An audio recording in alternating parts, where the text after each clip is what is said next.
그날 쿠알라룸푸르 공항 CCTV에 찍힌 한 남자의 마지막 15분이 우리 대사관 전체의 운명을 뒤집는 신호라는 걸 저는 정말 몰랐습니다. 2017년 2월 13일 그 남자는 공항 로비에서 쓰러졌고 부검 결과는 VX 신경작용제. 피부에 닿기만 해도 몇 분 안에 숨이 멎는 금지된 화학무기였죠. 죽은 사람의 이름은 김정남. 우리 최고 지도자의 형이었습니다. 그 순간부터였습니다. 대사관 문은 잠겼고 전화는 모두 끊겼고 밤마다 한 사람씩 조용히 사라지기 시작했습니다. 더 무서웠던 건 말레이시아 경찰도 본국의 명령도 아니었습니다. 왜 아무도 그 사람들을 찾지 않았는가였습니다. 그리고 어느 날 밤 저는 암호실 바닥에서 절대 열어서는 안 되는 비밀 통로를 발견했습니다. 오늘 김정남 사망 이후 대사관 내부에서 무슨 일이 벌어졌는지, 우리 모두가 왜 탈출할 수밖에 없었는지, 그동안 한 번도 말하지 못했던 그 이야기를 처음으로 말씀드리겠습니다. 잠시 구독과 좋아요는 제가 이 이야기를 계속할 수 있는 큰 힘이 됩니다. 지금 어디에서 시청 중이신지 댓글로 남겨주시면 그곳까지 감사한 마음으로 인사드리겠습니다. 2017년 2월 13일 오전 9시 정각 쿠알라룸푸르 국제공항 2층 출국장에서 한 남자가 쓰러졌습니다. 감시 카메라가 모든 걸 담았어요. 두 여자가 뒤에서 다가왔죠. 한 명이 남자의 얼굴에 뭔가를 문질렀고 남자가 뒤돌아 소리쳤지만 여자들은 이미 사라진 뒤였습니다. 남자는 비틀거리며 안내 데스크로 걸어갔어요. 직원에게 뭔가 말하려다가 그 자리에서 고꾸라졌죠.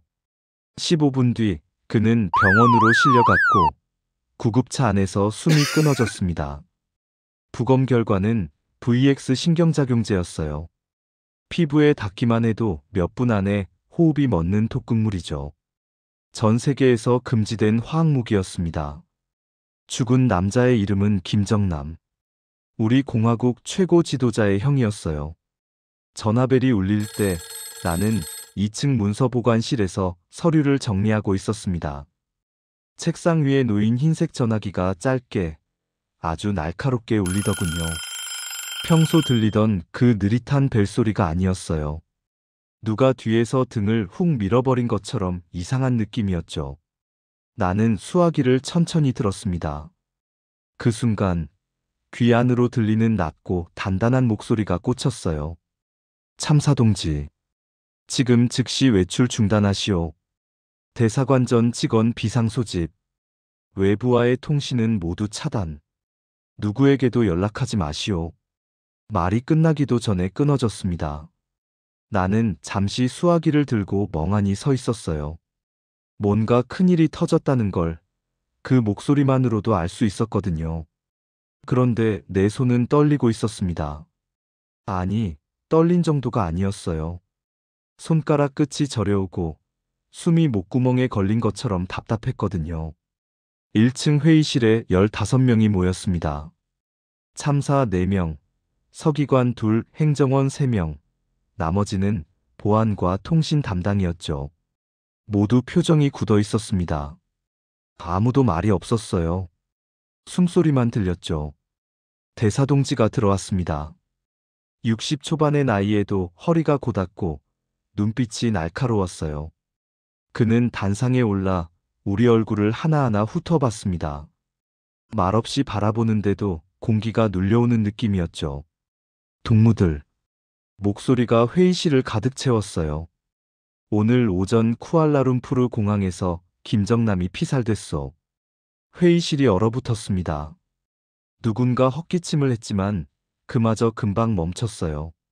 나는 앞자리에 앉은 박 참사의 뒷목을 봤죠. 그의 목덜미에 땀이 송골송골 맺혀 있더군요. 말레이시아 당국이 우리 대사관을 의심하고 있어. 대사동지는 잠시 말을 멈췄습니다. 그 침묵이 길게 느껴졌어요. 지금부터 이 건물은 완전히 폐쇄돼요. 인터넷, 전화, 모든 외부 접촉이 차단돼요. 누구도 나갈 수 없소. 나는 숨을 참았죠. 가슴이 조여왔습니다. 평양에서 새로운 지시가 올 때까지 전원 대기하시오. 대사동지는 고개를 한번 끄덕이고 나갔어요.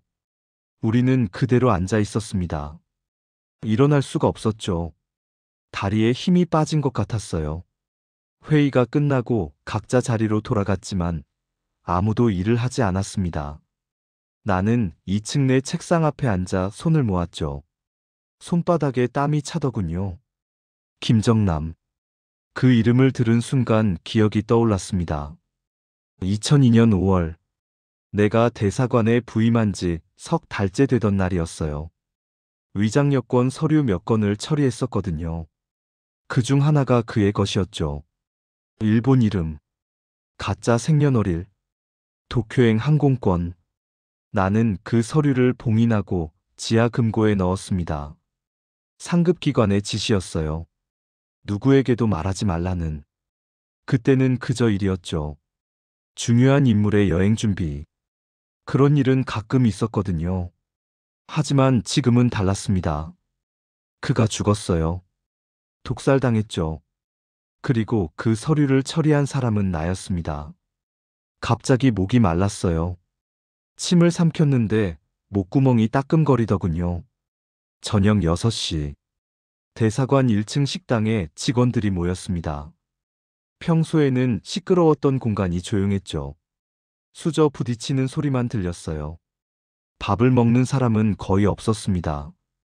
대부분 국물만 떠먹다가 숟가락을 내려놓았어요. 나는 창밖을 봤습니다. 대사관 정문 너머로 말레이시아 경찰차가 보이더군요. 멀리 서 있었지만 분명히 우리를 감시하고 있었어요. 참사동지. 옆에 앉은 리 행정원이 낮은 목소리로 말했습니다. 우리 언제까지 여기 있어야 할까요? 나는 대답하지 않았어요. 대답할 수가 없었거든요. 리 행정원은 더 이상 묻지 않았습니다. 그저 국그릇을 바라보고 있었죠. 밤 10시. 나는 3층 숙소로 올라갔습니다. 좁은 방 하나에 침대와 책상만 있었어요. 창문 너머로 쿠알라룸푸르의 불빛이 보였죠. 나는 침대에 누워 천장을 봤습니다. 평양에 있는 아내와 딸이 떠올랐어요. 7살 딸아이는 지금쯤 잠들었을 겁니다. 전화를 할 수 없었죠. 모든 통신이 차단됐거든요. 아내는 내가 왜 연락하지 않는지 알 수 없을 거예요. 나는 눈을 감았습니다.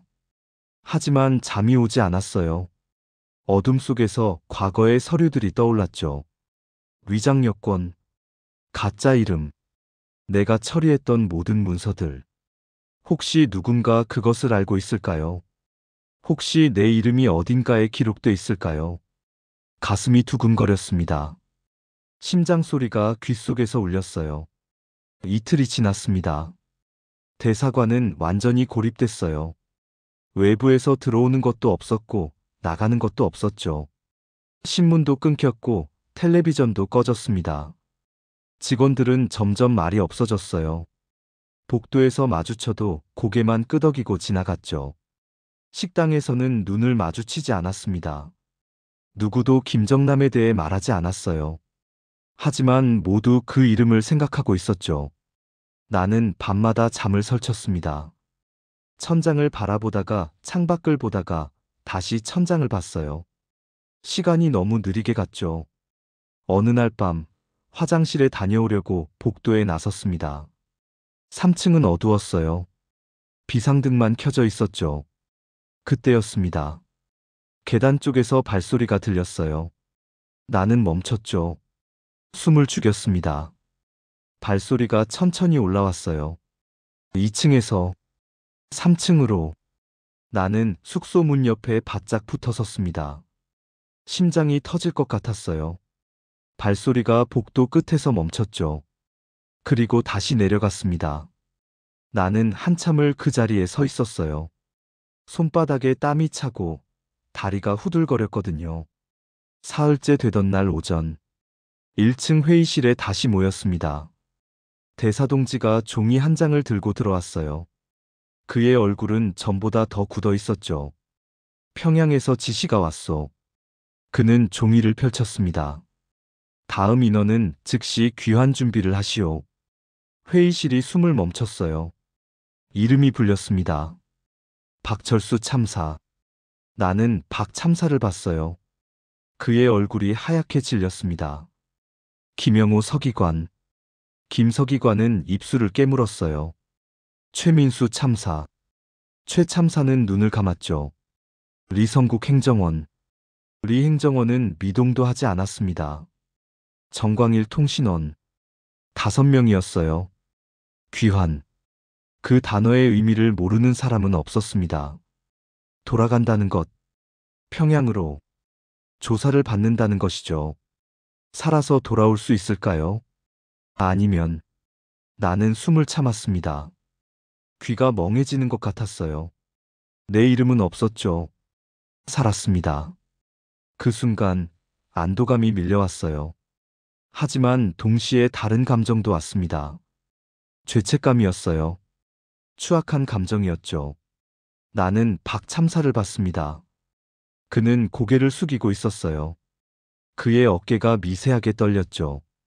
옆에 앉은 김서기관은 주먹을 쥐고 있었습니다. 손등에 핏줄이 붉어져 있더군요. 귀환 일정은 추후 통보하겠소. 대사동지는 종이를 접었어요. 나머지 동무들은 각자 자리로 돌아가시오. 회의가 끝났습니다. 우리는 일어났지만 아무도 움직이지 않았어요. 5명을 바라볼 수도 없었고 외면할 수도 없었죠. 결국 나는 고개를 숙이고 밖으로 나왔습니다. 그날 밤 대사관은 더 깊은 침묵에 잠겼어요. 5명은 각자 짐을 쌌습니다. 복도에서 그들을 마주치면 모두 눈을 피했죠. 나는 3층 창가에 서서 밖을 봤습니다. 경찰차는 여전히 정문 앞에 있었어요. 이제는 4대로 늘어났더군요. 말레이시아 당국이 압박하고 있었습니다. 대사관 안으로 들어오려 하고 있었어요. 나는 침대에 누웠지만 역시 잠들 수 없었죠. 귀환 명단에 없다는 안도감. 하지만 왜인지 불안은 더 커졌습니다. 내가 처리했던 서류. 김정남의 위장 여권. 혹시 그것 때문에 다음 명단에 내 이름이 오르는 건 아닐까요? 나는 이불을 덮었었어요. 하지만 추위는 가시지 않았습니다. 나흘째 오후, 말레이시아 경찰이 정문 앞에 나타났어요. 경찰차 3대에 제복을 입은 사람들 6명이었습니다. 나는 2층 창문에서 내려다봤죠. 다른 직원들도 각자 창가에 모여 있었어요. 경찰 1명이 확성기를 들었습니다. 북한 대사관.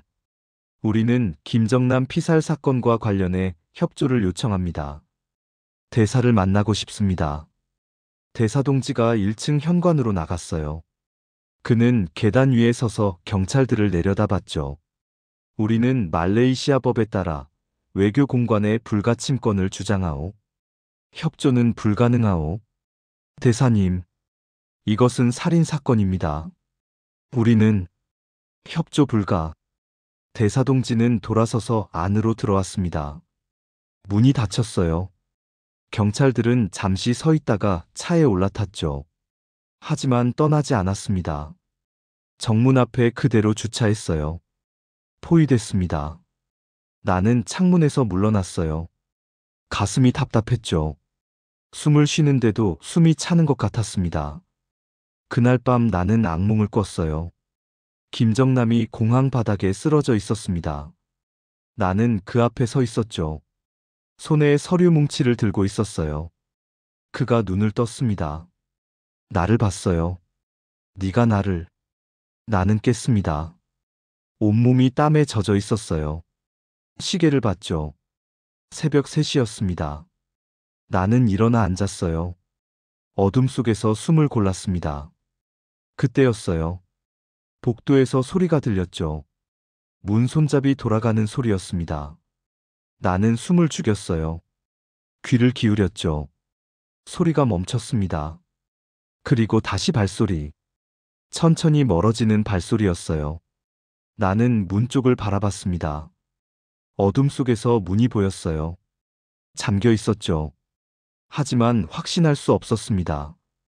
누군가 내 문 앞에 섰었다는 것, 손잡이를 돌렸다는 것을요. 아니면 그냥 꿈이었을까요? 닷새째 새벽, 나는 잠을 포기했습니다. 문서 보관실로 내려갔어요. 복도는 어두웠죠. 비상등만 켜져 있었습니다. 1층으로 내려갔어요. 문서 보관실 문을 열었습니다. 안은 조용했어요. 아무도 없었죠. 나는 내 책상으로 갔습니다. 서랍을 열려고 손을 뻗었어요. 그런데 서랍이 이미 열려 있었습니다. 나는 멈췄어요. 분명히 잠갔죠. 사흘 전 회의가 끝나고 돌아왔을 때 확실히 잠갔거든요. 나는 천천히 서랍을 완전히 열었습니다. 안이 비어 있었어요. 김정남 관련 서류, 위장 여권 사본, 내가 개인적으로 보관하던 문서들 모두 사라졌습니다. 심장이 멈추는 것 같았어요. 손이 떨렸죠. 나는 주변을 둘러봤습니다. 어둠 속에서 아무 소리도 들리지 않았어요. 하지만 알 수 있었습니다. 누군가 여기 들어왔어요. 내 서랍을 열었죠. 서류를 가져갔습니다. 누가요? 왜요? 천장 구석에 CCTV가 있었어요. 빨간 불이 깜빡이고 있었습니다. 누군가 보고 있었죠. 지금도요. 나는 서랍을 닫았습니다. 손이 떨려서 제대로 닫히지 않았어요. 밖에서 새벽 바람이 창문을 흔들었습니다.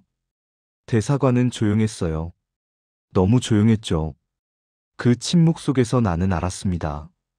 이건 시작일 뿐이라는 것을요.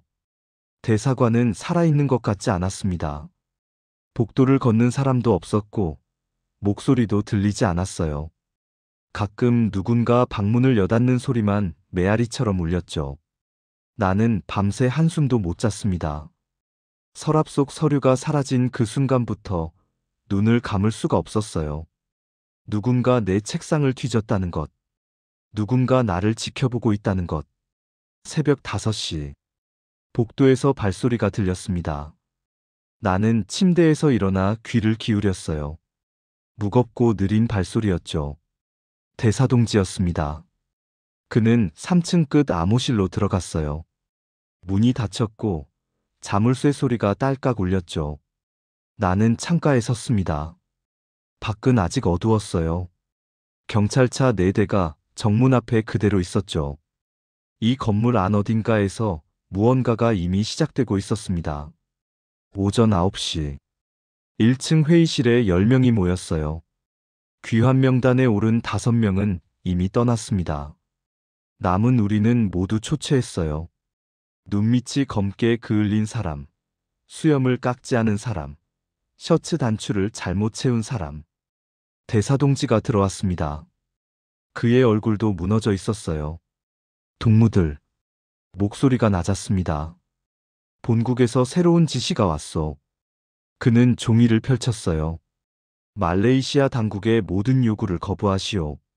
외교 특권을 최대한 활용하시오. 짧은 침묵이 흘렀죠. 단, 문제가 더 커지지 않도록 하시오. 나는 고개를 들었습니다. 최 참사도 나를 봤어요. 모순이었습니다. 거부하면서 문제를 키우지 말라니. 그게 어떻게 가능하죠? 대사동지는 고개를 숙였어요. 이상이요. 회의가 끝났습니다. 아무도 질문하지 않았어요. 복도로 나오면서 나는 생각했습니다. 본국조차 패닉 상태다. 오후 2시, 1층 소각실에서 연기가 피어올랐습니다. 소각로 가동 소리가 건물 전체로 울렸어요. 종이 타는 냄새가 복도를 타고 올라왔죠. 나는 2층 문서 보관실에서 서류 더미를 들고 내려갔습니다. 손이 떨렸어요. 최 참사도 서류를 들고 왔죠. 우리는 눈이 마주쳤습니다. 아무 말도 하지 않았어요. 그는 서류를 소각로에 넣었고 나도 그렇게 했습니다. 불길이 종이를 집어삼켰어요. 글자들이 구겨지고 타들어갔죠. 우리는 지금 무언가를 감추고 있었습니다. 그리고 그걸 알고 있었어요. 최 참사가 먼저 돌아섰습니다. 나도 뒤따라 나왔죠. 복도에서 우리는 서로를 보지 않았어요. 오후 4시, 정문 밖에서 소란이 일었습니다. 나는 2층 창문으로 달려갔어요. 경찰차 2대가 더 도착했죠. 경찰 4명이 내렸습니다. 한 명이 서류 봉투를 들고 있었어요. 영장이었습니다. 대사동지가 1층 현관으로 나갔습니다. 우리는 영장을 가지고 왔습니다. 대사관 내부 조사를 진행하겠습니다. 외교 공관 불가침 원칙에 따라 거부하오. 대사님, 거부하오. 대사동지는 돌아섰어요. 문이 닫혔습니다. 경찰들은 한참을 서 있다가 차로 돌아갔어요. 하지만 떠나지 않았죠. 나는 정문 맞은편 건물을 봤습니다. 옥상에 누군가 서 있었어요. 민간인 차림이었습니다. 쌍안경을 들고 이쪽을 보고 있었죠. 경찰만 있는 게 아니었어요. 저녁 6시. 식당에 모였지만 아무도 밥을 먹지 않았습니다. 국물만 떠먹다가 숟가락을 내려놓았어요. 침묵만 흘렀죠. 최 참사가 먼저 일어났습니다. 다른 사람들도 하나둘 자리를 떴어요. 나는 마지막까지 앉아 있었습니다. 창밖을 봤어요. 경찰차 옆에 검은 승용차 한 대가 서 있었습니다. 말레이시아 번호판이 아니었어요. 창문은 검은 필름으로 가려져 있었죠. 그 안에서 누군가 이쪽을 보고 있을 거예요. 이 건물은 여러 나라가 동시에 지켜보고 있었습니다. 밤 10시. 3층 복도에 비상등만 켜져 있었어요. 나는 숙소 문을 열고 밖을 봤습니다. 아무도 없었죠. 김서기관 방으로 걸어갔어요. 문을 두드렸습니다. 대답이 없었어요. 서기관 동지. 여전히 조용했습니다. 나는 손잡이를 돌렸어요. 잠겨있지 않았죠. 문을 열었습니다. 방은 텅 비어 있었어요. 침대는 깨끗하게 정돈돼 있었고 책상 위에는 아무것도 없었습니다. 옷장도 비어 있었어요. 짐이 하나도 없었습니다. 김서기관이 사라졌어요. 나는 복도로 나왔습니다. 숨이 가빠졌죠. 최 참사방으로 달려갔어요. 문을 두드렸습니다. 참사 동지. 문이 열렸어요. 최 참사가 놀란 얼굴로 나를 봤습니다. 김서기관이 없어요. 뭐라고요? 우리는 1층으로 내려갔습니다. 대사동지를 깨웠어요. 건물 전체를 뒤졌습니다. 1층부터 3층까지. 소각실, 창고, 암호실까지. 김서기관은 어디에도 없었어요. 출입 기록도 없었습니다. 경찰이 정문을 감시하고 있는데 어떻게 밖으로 나갔을까요? 대사동지는 아무 말도 하지 않았습니다. 그저 창밖을 봤어요. 나는 3층으로 올라갔습니다. 복도는 어두웠죠. 건물 안 어딘가 숨겨진 통로라도 있단 말인가? 7째 날 오전.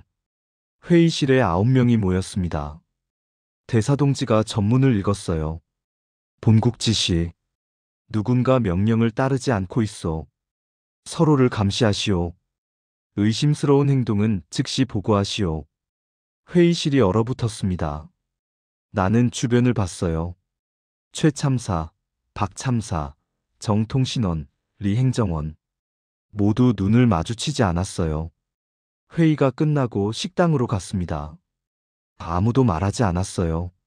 숟가락 소리만 들렸죠. 이젠 동료가 아니었습니다. 서로 감시자였어요. 오후 3시. 정문 밖 경찰차가 3대로 늘었습니다. 승합차 한 대도 있었어요. 도로 양쪽이 통제됐죠. 그리고 그 검은 승용차. 여전히 거기 있었습니다. 창문이 살짝 내려갔어요. 선글라스 낀 남자가 보였죠. 담배를 피우며 대사관을 주시하고 있었습니다. 나는 창문에서 물러났어요. 숨이 막혔습니다. 8째 날 새벽. 비명소리에 깼습니다. 복도로 뛰어나갔어요. 박 참사가 리 행정원 방문 앞에 서 있었습니다. 없어요. 리 행정원이 없어요. 또 우리는 방으로 들어갔습니다. 김서기관 방과 똑같았어요. 깨끗하게 정돈된 침대, 텅 빈 옷장, 아무것도 없는 책상, 짐이 하나도 없었습니다. 급하게 납치당한 게 아니었어요. 준비하고 떠난 것처럼 보였죠. 하지만 어떡해요? 감시망을 뚫고 밖으로 나간단 말인가요? 대사동지가 왔습니다. 그는 방을 둘러봤어요. 아무 말도 하지 않았죠. 그저 고개를 저었습니다. 나는 복도로 나왔어요. 손이 떨렸죠. 도대체 어떻게 밖으로 나간 거지? 오후, 대사동지가 나를 불렀습니다. 암호실이었어요. 작고 어두운 방이었죠. 참사동지. 그는 나를 봤습니다. 3일 뒤 본국에서 특별 지시관이 온다오. 나는 숨을 멈췄어요. 누구인지는 모르겠소. 하지만 뭔가 결정될 것 같소. 대사동지의 손이 떨렸습니다. 조심하시오. 나는 밖으로 나왔어요. 복도는 차갑게 식어 있었죠. 특별 지시관. 저 사람이 오면 뭔가 끝날 거예요. 밤 11시. 나는 잠들 수 없었습니다. 침대에 누워 천장을 봤어요. 김서기관, 리행정원. 둘 다 사라졌습니다. 흔적도 없이. 그때였어요. 복도에서 발소리가 들렸습니다. 한 명이 아니었어요. 3명쯤 되는 것 같았죠. 나는 일어나 앉았습니다. 숨을 죽였어요. 발소리가 가까워졌습니다. 김서기관의 빈방 앞에서 멈췄어요. 문이 열렸습니다. 속삭이는 소리가 들렸죠. 낮고 빠른 목소리. 무슨 말인지 알아듣지 못했어요. 발소리가 다시 시작됐습니다. 내 방 쪽으로. 나는 침대에서 내려왔어요. 문 쪽으로 다가갔죠. 발소리가 내 방문 앞에서 멈췄습니다. 심장이 터질 것 같았어요. 문 손잡이가 천천히 돌아갔습니다. 나는 숨을 참았어요. 손잡이가 멈췄습니다. 그때 복도 반대편에서 다른 발소리가 들렸어요. 최참사였습니다. 누구요? 내 방문 앞에 발소리들이 급히 멀어졌습니다. 계단을 내려가는 소리. 그리고 사라졌죠. 나는 문을 열었어요. 최참사가 복도에 서 있었습니다. 괜찮습니까? 예, 괜찮아요. 최참사는 계단 쪽을 봤어요. 저들이 누굽니까? 나는 대답하지 못했습니다. 9째 날 저녁. 나는 3층 복도를 걷고 있었어요. 김서기관 방을 지나가려는데 불이 켜져 있었습니다. 나는 멈췄어요. 분명 꺼져 있었는데 누가 불을 켰을까요? 문을 열었습니다. 방 안은 비어 있었어요. 하지만 책상 위에 종이 한 장이 놓여 있었습니다. 나는 다가갔어요. 손을 뻗었죠. 급하게 쓴 글씨였습니다. 조심하십시오. 이곳은 안전하지 않습니다. 나는 종이를 들고 뒤를 돌아봤어요. 아무도 없었습니다. 복도로 나왔어요. 문을 닫았죠. 내 방으로 뛰어갔습니다. 문을 잠그고 책상을 문 앞에 밀었어요. 침대에 앉았습니다. 손이 떨렸죠. 시계를 봤어요. 밤 11시였습니다. 새벽 2시. 문 손잡이가 돌아갔습니다. 나는 침대에서 벌떡 일어났어요. 문이 밀렸습니다. 책상이 삐걱거렸죠. 누군가 밖에서 밀고 있었어요. 누구요? 책상 밀리는 소리. 그리고 멈췄습니다. 발소리가 멀어졌어요. 계단을 내려갔죠. 나는 한참을 그 자리에 서 있었습니다. 온몸이 땀에 젖었어요. 창밖을 봤습니다. 새벽은 아직 오지 않았어요. 경찰차 불빛이 깜빡이고 있었죠. 검은 승용차도 여전히 거기 있었습니다. 나는 침대에 앉았어요. 이 건물 어딘가에 누군가가 우리를 지켜보고 있었습니다. 누가 사라졌는지, 누가 남았는지, 누가 다음인지 모두 알고 있는 누군가가요. 새벽이 밝아오고 있었습니다. 하지만 이 건물 안의 어둠은 사라지지 않았어요. 창밖으로 해가 떠올랐죠. 경찰차가 교대했습니다. 검은 승용차는 그대로였어요. 나는 문 앞 책상을 바라봤습니다. 밤새 그 자리에 있었죠. 오늘도 누군가 사라질까요? 아니면 내가 사라질까요? 복도에서 발소리가 들렸습니다. 대사동지였어요. 암호실로 가는 소리였죠. 특별지시관이 이틀 뒤 옵니다. 그때까지 나는 살아남을 수 있을까요? 복도를 걷는 사람이 없었습니다. 문을 여닫는 소리도 들리지 않았어요. 대사관은 살아있는 건물 같지 않았죠. 나는 식당으로 내려갔습니다. 테이블에 7명이 앉아 있었어요. 9명이었는데 8명으로 줄었고 이제 7명이었습니다. 아무도 밥을 먹지 않았어요. 국그릇만 바라보고 있었죠. 대사동지의 얼굴은 창백했습니다. 눈밑이 검게 그을려 있었어요. 최 참사는 손을 떨고 있었죠.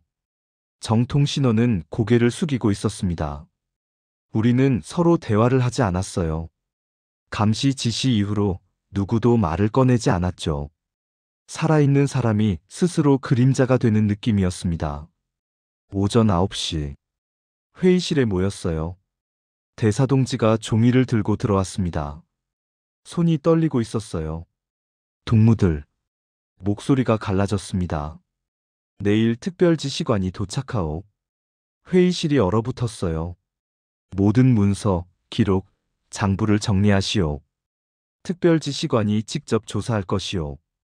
대사동지는 종이를 내려다봤습니다. 눈빛이 흔들렸어요. 이상이요. 그는 고개를 숙이고 나갔죠. 나는 최 참사를 봤습니다. 그도 나를 봤어요. 하지만 아무 말도 하지 않았습니다. 확신 없는 공포가 회의실을 가득 채웠어요. 오전 11시. 복도에서 누군가 소리쳤습니다. 참사동지, 참사동지. 나는 방에서 뛰어나갔어요. 정통신원이 박 참사 방문 앞에 서 있었죠. 없어요. 박 참사가 없어요. 또, 우리는 방으로 들어갔습니다. 짐이 없었어요. 침대는 정돈돼 있었고, 옷장은 비어 있었죠. 개인 서류도 사라졌습니다. 하지만 이번은 달랐어요. 창문이 살짝 열려 있었습니다. 바람이 커튼을 흔들고 있었어요. 바닥에 종이 한 장이 떨어져 있었죠. 나는 주워들었습니다. 빈 종이였어요. 하지만 구겨진 흔적이 있었습니다. 누군가 급하게 떠났어요. 최 참사가 창밖을 봤습니다. 어떻게 내려갔을까요? 3층인데요. 아무도 대답하지 못했어요. 대사동지가 달려왔습니다. 방 안을 보더니 소리쳤어요. 도대체 누가 이 건물을 드나드는 것이오? 누가 내 허락 없이 사라지는 것이오? 손이 부들부들 떨렸습니다. 대답하시오. 우리는 아무도 입을 열지 못했어요. 대사동지는 벽을 쳤습니다. 그리고 밖으로 나갔죠. 발소리가 멀어졌습니다. 나는 창밖을 봤어요. 경찰차는 여전히 그 자리에 있었죠. 검은 승용차도 그대로였습니다. 어떻게 빠져나갔을까요? 오후 2시. 나는 1층 문서보관실로 내려갔습니다. 내 책상을 확인했어요. 서랍은 정리돼 있었죠. 하지만 뭔가 이상했습니다. 미세하게 뒤져진 느낌이었어요. 문서 상자 하나의 위치가 평소와 달랐습니다. 바닥을 봤어요. 신발 자국 하나, 브라운색 구두 자국이었습니다. 우리 대사관 직원들은 검은 구두를 신어요. 브라운색 구두를 신는 사람은 없었죠. 외부인이었습니다. 나는 천장을 올려다봤어요. CCTV 빨간불이 깜빡이고 있었습니다. 하지만 깜빡이는 속도가 이상했어요. 평소보다 느렸습니다.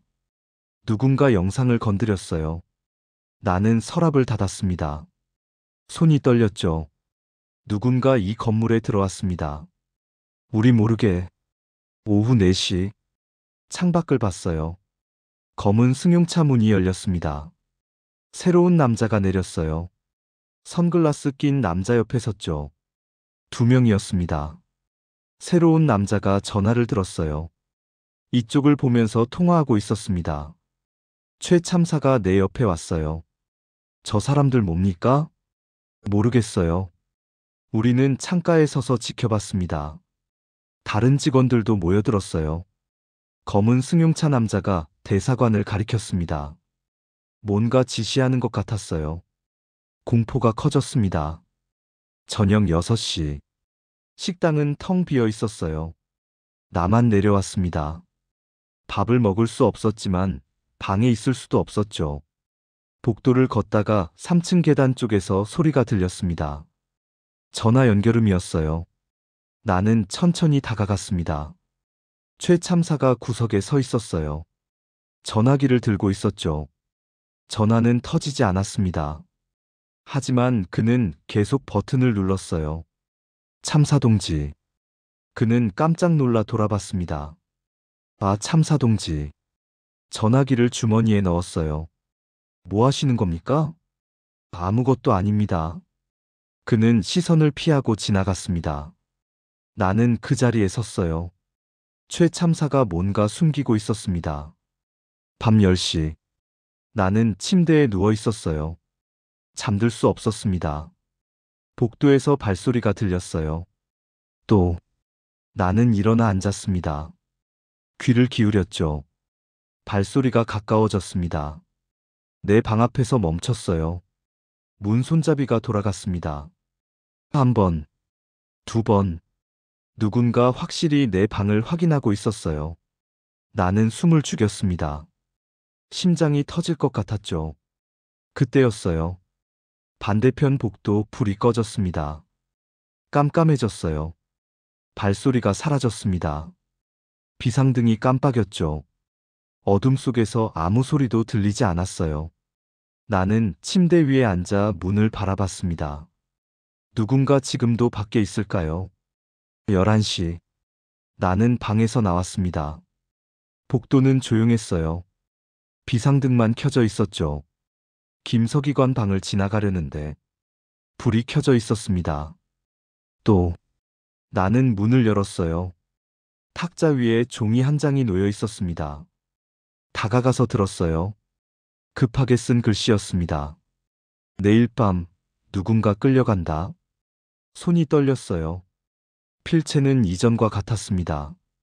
하지만 종이가 달랐어요. 냄새를 맡았습니다. 약한 향이 났죠. 외부에서 가져온 종이였어요. 나는 종이를 주머니에 넣었습니다. 복도로 나왔죠. 누군가 경고하고 있었습니다. 누군가 우리를 지켜보고 있었어요. 하지만 그게 누구죠? 자정. 나는 창밖을 봤습니다. 정문에 새로운 차량이 도착했어요. 군용 차량이었습니다. 경찰차들이 뒤로 물러났습니다. 검은 승용차는 시동을 켰어요. 군복 입은 사람 2명이 내렸습니다. 대사관 건물을 올려다봤죠. 내일 특별지시관이 옵니다. 나는 창문에서 물러났어요. 복도를 걸었습니다. 다른 방들 문이 모두 잠겨 있었어요. 7명 남았습니다. 오늘 밤 누가 또 사라질까요? 아니면 내 문이 열릴까요? 나는 방으로 들어갔습니다. 책상을 문 앞에 밀었어요. 침대에 누웠죠. 하지만 잠들 수 없었습니다. 새벽 1시. 복도에서 소리가 들렸어요. 낮고 빠른 속삭임이었습니다. 2명 이상이었어요. 발소리가 계단을 올라왔습니다. 나는 침대에서 일어났어요. 문 쪽을 바라봤죠. 발소리가 복도 끝에서 멈췄습니다. 침묵이 흘렀어요. 그리고 발소리가 다시 시작됐습니다. 천천히. 내 방 쪽으로. 나는 숨을 참았어요. 온몸이 굳었습니다. 발소리가 가까워졌어요. 한 걸음, 한 걸음. 더 가까이. 새벽 2시. 누군가의 발소리가 복도 끝에서 멈췄습니다. 그리고 아주 천천히 내 방을 향해 오기 시작했어요. 대사관 전체가 숨을 멈춘 것 같았습니다. 복도는 어두웠고 비상등만 깜빡였어요. 모든 방문마다 자물쇠가 채워져 있었습니다.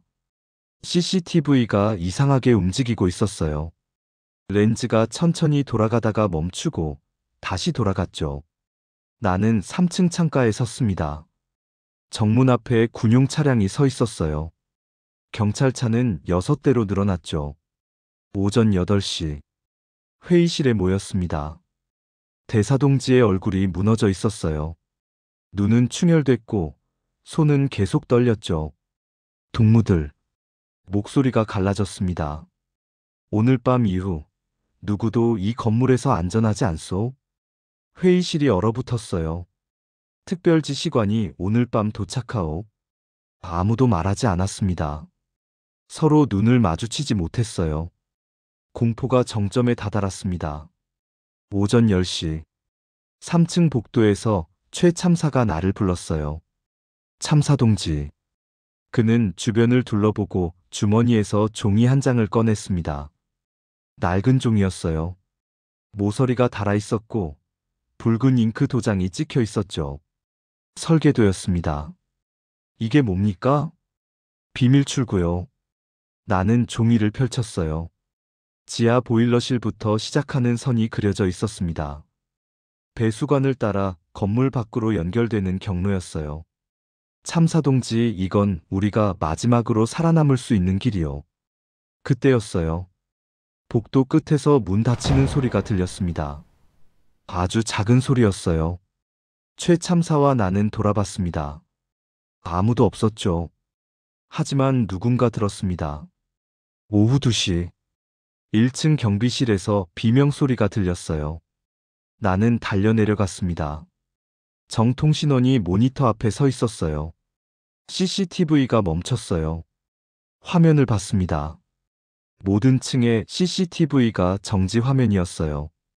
복도, 계단, 회의실. 전부 고정된 채 깜빡이고 있었죠. 누군가 시스템을 해킹했습니다.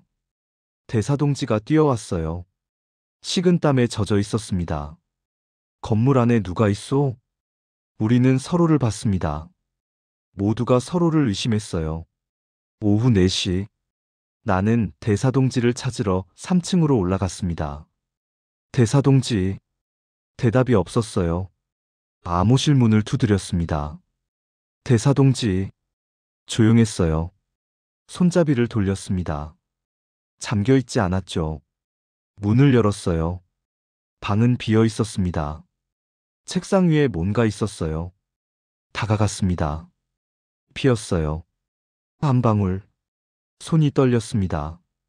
최 참사가 뒤에서 들어왔어요. 대사동지가 없어요. 우리는 건물 전체를 뒤졌습니다. 1층부터 3층까지. 대사동지는 어디에도 없었어요. 정통신원이 복도에 주저앉았습니다. 이젠 우릴 지켜줄 사람도 없구나. 오후 6시. 1층 문서 보관실 아래 보급실. 오래된 방이었어요. 문에 먼지가 쌓여 있었고 오랫동안 열지 않은 흔적이 있었죠. 7명이 모였습니다. 나, 최 참사, 정통신원, 그리고 나머지 동료들. 최 참사가 설계도를 책상 위에 펼쳤어요. 우린 오늘 밤에 나갑니다. 모두가 종이를 받습니다. 지하 배수관으로 빠져나가는 거요. 울타리 아래로 나가면 외곽도로가 나와요. 하지만 경찰은 정문만 지키고 있어. 후문 쪽 배수관은 감시가 약해요. 정통신원이 고개를 들었습니다. 정말 살 수 있을까요? 최 참사가 우리 얼굴을 하나하나 봤어요. 여기 남으면 다 죽소. 침묵이 흘렀습니다. 나는 고개를 끄덕였어요. 가죠. 오후 7시. 각자 방으로 돌아갔습니다. 나는 침대 밑에서 작은 가방을 꺼냈어요. 옷 2벌, 돈, 여권, 딸 사진을 주머니에 넣었습니다. 복도는 조용했어요. 모두가 문을 닫고 조용히 준비하고 있었죠. 종이로 메모를 주고받았습니다. 도청당하지 않기 위해서요. 신발끈 묶는 소리만 들렸어요. 최 참사는 문틈에 수건을 끼워 넣었습니다. 발소리가 밖으로 새지 않게요. 정통신원은 휴대라디오 배터리를 빼냈어요. 신호가 잡히지 않게요. 모두가 준비됐습니다. 저녁 8시. 갑자기 불이 꺼졌습니다. 전 대사관이 정전됐어요. 비상등 하나만 깜빡였습니다. 나는 방문을 열었어요. 복도에 사람들이 하나둘 나왔죠. 최 참사가 속삭였습니다. 시작됐소. 탈출은 강제로 지금이 됐습니다. 우리는 조용히 계단을 내려갔어요. 3층에서 2층으로, 2층에서 1층으로 발소리를 죽였습니다. 벽에 붙어서 천천히 내려갔어요. 복도 끝에서 발소리가 들렸습니다. 모두 멈췄어요. 문틈에서 그림자가 지나갔습니다. 누군가 우리를 따라오고 있었어요. 숨을 죽이고 기다렸습니다. 발소리가 멀어졌어요. 최 참사가 손짓했습니다. 지하로 내려가는 문이 보였어요. 지하 보일러실. 좁고 어두웠습니다. 곰팡이 냄새가 났어요. 최 참사가 구석으로 갔습니다. 녹슨 철판이 벽에 기대어 있었어요. 힘껏 밀었습니다. 철판이 천천히 열렸어요. 뒤에 빈 공간이 나타났습니다. 벽면에 붉은 페인트 표시가 있었어요. 1980년대 것 같았죠. 배수관 소리가 메아리처럼 울렸습니다. 여기요. 최 참사가 먼저 들어갔어요. 우리도 뒤따랐습니다. 손전등도 없이 어둠 속으로 들어갔어요. 배수관 안. 좁았습니다.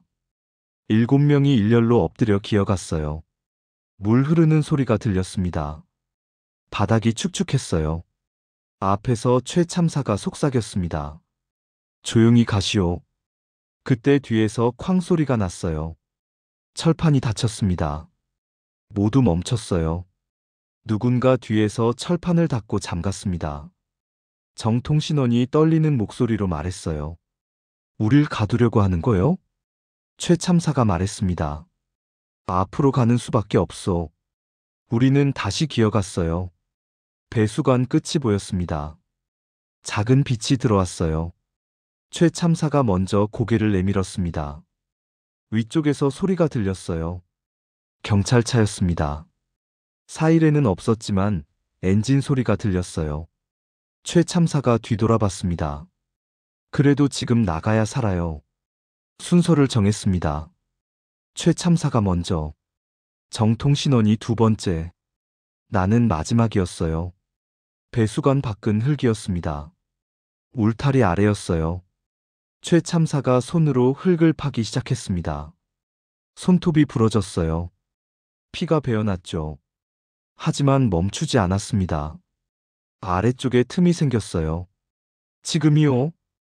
최 참사가 먼저 기어나갔습니다. 정통신원이 따라갔어요. 한 명씩 빠져나갔습니다. 내 차례였어요. 바지에 흙이 묻었습니다. 얼굴에 먼지가 가득했어요. 기어서 나가는데 위쪽에서 손전등 불빛이 비쳤습니다. 저기 경찰이었어요. 나는 힘껏 몸을 밀어냈습니다. 울타리 아래를 빠져나왔어요. 외곽도로. 7명이 배수로를 따라 뛰었습니다. 뒤에서 소리가 들렸어요.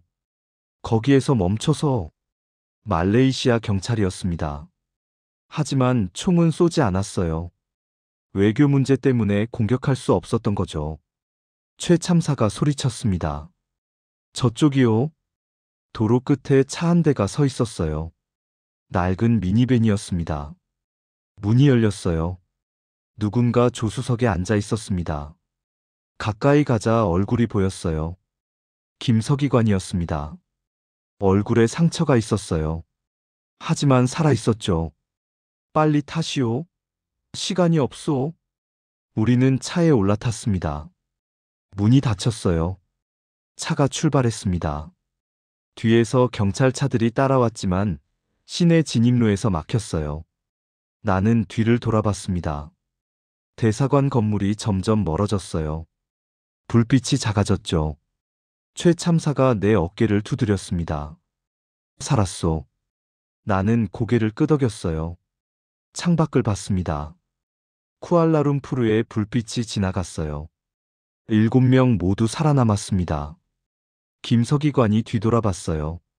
리 행정원이 탈출 경로를 준비했소. 그가 먼저 나가서 우릴 기다리고 있었소. 그럼 박 참사는요? 김서기관은 고개를 저었습니다. 그는 못 나왔소. 침묵이 흘렀어요. 차는 계속 달렸습니다. 도시를 벗어나 어두운 도로로 들어갔어요. 나는 주머니에서 딸 사진을 꺼냈습니다. 7살 딸아이가 웃고 있었어요. 이제 다시 볼 수 있을까요? 차창 밖으로 밤하늘이 보였습니다. 별이 떠 있었어요. 최 참사가 말했습니다. 이제 시작이요. 우린 한국까지 가야 하오. 나는 고개를 끄덕였어요. 여기서 끝이 아니었습니다. 하지만 우리는 살아남았어요. 대사관을 빠져나왔습니다. 더 이상 그 건물의 그림자 속에 갇혀있지 않았죠. 차는 어둠 속으로 계속 달렸습니다. 앞으로 무엇이 기다리고 있을지 몰랐어요. 하지만 우리는 함께였습니다. 그리고 살아있었어요. 미니밴은 밤새 달렸습니다. 국경을 향해, 새로운 시작을 향해 7명의 탈북자를 태우고요.